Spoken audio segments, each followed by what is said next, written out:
अस्सलाम वालेकुम। MGT 201 final term preparation और ये व्यू टॉपर की फ़ाइल है। यहाँ से आज हम प्रिपरेशन करेंगे। इसकी वजह ये है कि बाद दफ़ा ऐसा होता है कि मोर देन 80% जो होता है ना MCQs वो इनकी फ़ाइल से रिपीट हो रहे होते हैं पेपर में। तो मैंने इसकी कंफर्मेशन करना ज़रूरी था। मैंने कंप्लीट फ़ाइल को वेरीफाई कर लिया है और अभी हम इसको यहाँ से पढ़ेंगे और डिटेल भी मैं आपसे शेयर करूँगी इनकी reasons. Which of the following is are the types of inventory. Inventory की टाइप्स बतानी है। देखिए ऑप्शंस गिवन है, वर्क इन प्रोसेस है, फिनिश्ड गुड्स है या फिर रॉ मटेरियल्स हैं। वैसे देखा जाए तो ये सारे जो है ना इसकी टाइप्स हैं, इस वजह से ऑल जो है ना करेक्ट ऑप्शन है। लेकिन हम इंडिविजुअली देख लेते हैं कि रॉ मटेरियल्स का क्या मतलब होता है, मतलब items use in the production, और वर्क इन प्रोसेस का मतलब होता है कि सेमी फिनिश्ड गुड्स, और फिनिश्ड गुड्स का मतलब होता है कि ready for the cell products. तो ऑल जो है ना इसेंशियल इन्वेंट्री टाइप्स हैं, और ये मतलब जितनी भी टाइप्स हैं वो इसेंशियल भी हैं, और ऑल इसका करेक्ट ऑप्शन है। According to the capital asset pricing model, इसका आपने एब्रीवेशन याद रखना है कि ये CAPM इसका एब्रीवेशन बनेगा। ये भी ऑप्शन बन सकता है। द ओवर प्राइस स्टॉक है, ओवर प्राइस की बात कर दी तो इस वजह से हम कह रहे हैं कि ये नेगेटिव अल्फा है। सबसे पहले हम अल्फा को देख लेते हैं कि अल्फा क्या होता है। Alpha shows the difference between the expected and the actual return. ठीक है, if the stock is over priced it will yield the less return than the expected resulting the negative alpha. इस वजह से, और ये सिग्नलाइज करता है कि पुअर इन्वेस्टमेंट हुई है, और हमारा जो करेक्ट ऑप्शन है इस वजह से नेगेटिव अल्फा है।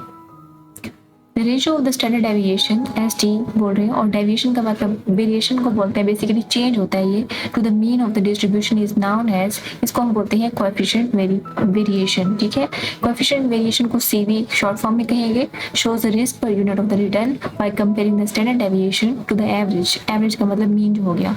It is useful for comparing the two investment with the different returns and the risk levels. Which of the following is the correct formula for the contribution margin ratio? तो इसका C option ठीक है, total contribution margin over sales. ये बार बार option repeat हुआ है, हर बार हुआ है, तो आपने इसको अच्छे से याद करना है कि इसका क्या फॉर्मूला है। वैसे पढ़ लेते हैं इसको। Contribution margin ratios tells what the percentage of the sales revenue contributes to the covering the fixed cost and generating the profit after the covering the variable cost. Next one is if the trade discount of the 2/10 net 30 is missed, then the rational manager should make the payment at the which point of the time? तो इसका option D ठीक है, on the final due date। Reason देखते हैं। if the early payment discount is missed, there is no financial benefit in the paying the before the final due date। तो इस वजह से जो D ऑप्शन है ना वो ठीक है। the manager should use the available credit period efficiently। Generally gross working capital is defined as, इसको हम बोलते हैं करंट एसेट्स। ठीक है, अब रीजन देख लेते हैं। Gross working capital refers to the company's total investment in the current assets such as the cash, receivables and inventory. और इन्वेंट्री के अंदर वो सारी चीजें आ जाती हैं जो हमने स्टार्टिंग में पढ़ा था। Important for the day to day operation, और बता रहे हैं कि ये जो हमारे पास करंट एसेट्स होते हैं ना वो डे टू डे ऑपरेशन के अंदर इंपॉर्टेंट भी होते हैं। Which of the following is are the components of the capital assets pricing model. तो हमने बताना है कंपोनेंट्स कौन से हैं।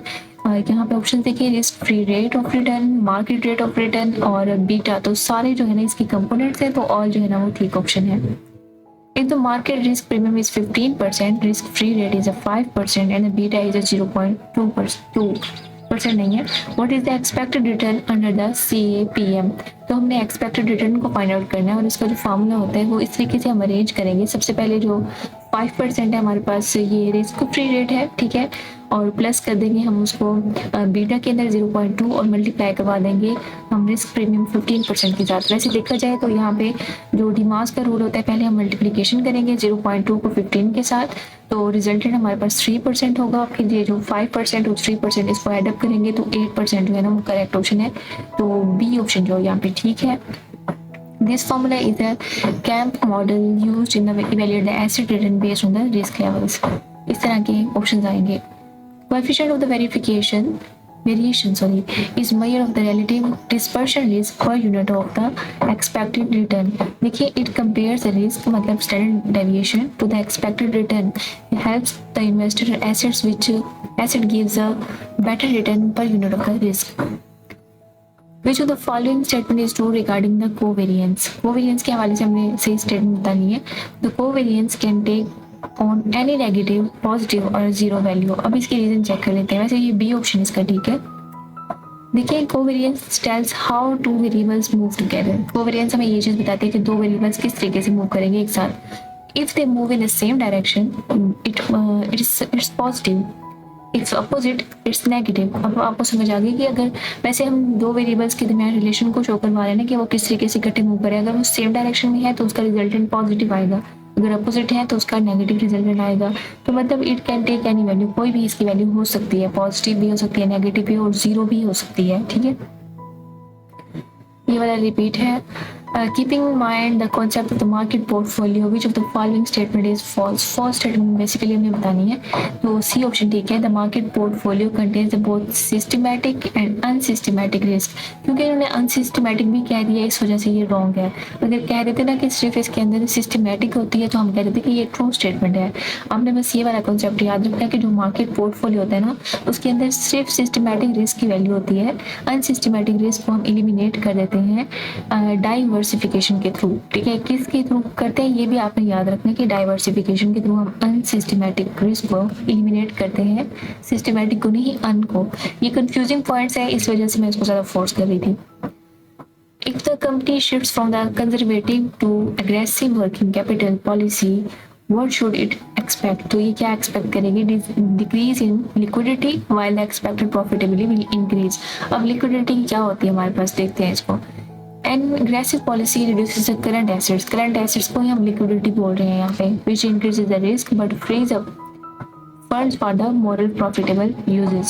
तो आपने बस याद रखना है कि ए ऑप्शन ठीक है, डिक्रीज इन लिक्विडिटी है while the expected profitability will increase। Gross working capital can further be classified according to the time and components। ठीक है, ये डिसाइड करते हैं कि टाइम ड्यूरेशन मतलब कितना शॉर्ट टाइम, लॉन्ग टाइम के लिए, और components like the cash, inventory and receivables, तो उसकी बेस के ऊपर हम उसकी फर्दर क्लासिफिकेशन करेंगे। ये वाले रिपीट है।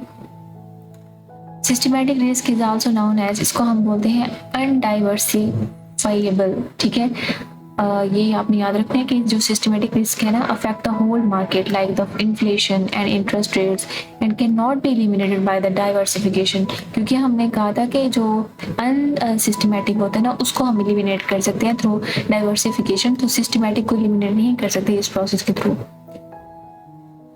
Which of the following statement is true of the contribution margin is positive? तो प्रॉफिट मिल अगर ये हमारे पास बिल्कुल 100% ट्रू स्टेटमेंट है। Positive contribution margin means the business is generating enough to the cover the fixed cost if this continues profit is achieved. तो मैंने वैसे कंप्लीट फाइल करवा दी है, ये देखिए 7 पेजेस थे इसके, वही वाले सारे एमसीक्यूज हैं जो रॉन्ग थे वो मैं आपने इसकी करेक्शन हो गई होगी। तो आपने चैनल को सब्सक्राइब जरूर करना है उस्मा स्कॉलर्स फेयर को अगर आपकी हेल्प होती है तो, और आपने फीडबैक जरूर देना है जब आपका पेपर हो जाए, तो आपने अपना करंट पेपर आके जरूर शेयर करना है ताकि फिर नेक्स्ट आने वालों को फ़ायदा हो सके। थैंक्स फॉर वॉचिंग, अल्लाह हाफिज़।